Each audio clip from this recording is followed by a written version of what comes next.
Edhe unë të them të vërtetën, prandaj lash punën te Aladini, sepse thash duhet të bëj diçka më të madhe, duhet të merrem me diçka më të madhe, mbasi nisa u përballa, por nuk kam emigruar. Edhe kur e pash këtë gjë, nuk bëjnë asgjë më shumë se sa këta student, thjesht mendojnë për gjëra më të mëdha.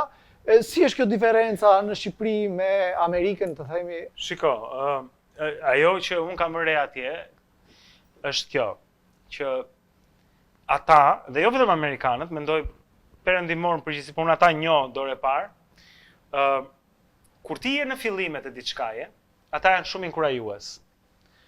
Edhe madje të gënjejnë me inkurajime, po sepse kjo është mënyra. Domethënë, një njeri që është në fillim nuk gjykohet. Nuk i tregohet ti s'bën.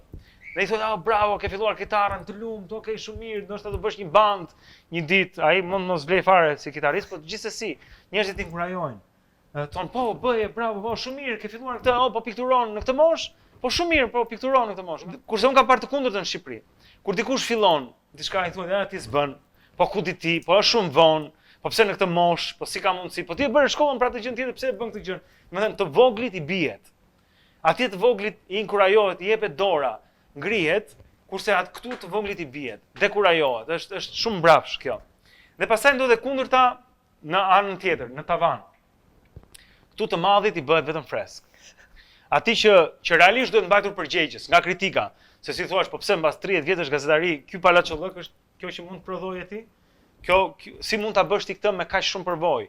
Jo, këtu thonë, bravo, shkëlqeve. E mrekullueshme. Ishte gjithmonë, domethënë, kurse nuk pra e kundërta ndodh. Atje i kërkohet përgjegjësi, atij që është lart. I kërkohet që të japi më të mirën, të jetë afër perfeksionit dhe nëse s'është kritika do ta hajt gjallë. Qoftë një regjisor i famshëm, po bëri një film të keq, do shkruajnë, do ta shajnë, do ta bëjnë leck. Këtu te ne shikoj që ka një servilizëm ndaj atyre që perceptohen si të mëdhenj dhe ka një shkeli me këmbë ndaj atyre që janë në fillimet e veta. Kjo më duket se është problem që do të thotë për ju që keni nevojë ta injoroni. Keni shumë nevojë ta injoroni sepse njerëzit flasin, po këtu kam parë që kryesisht vijnë dekurajime edhe nga shtëpia, edhe nga njerëz që ju duan.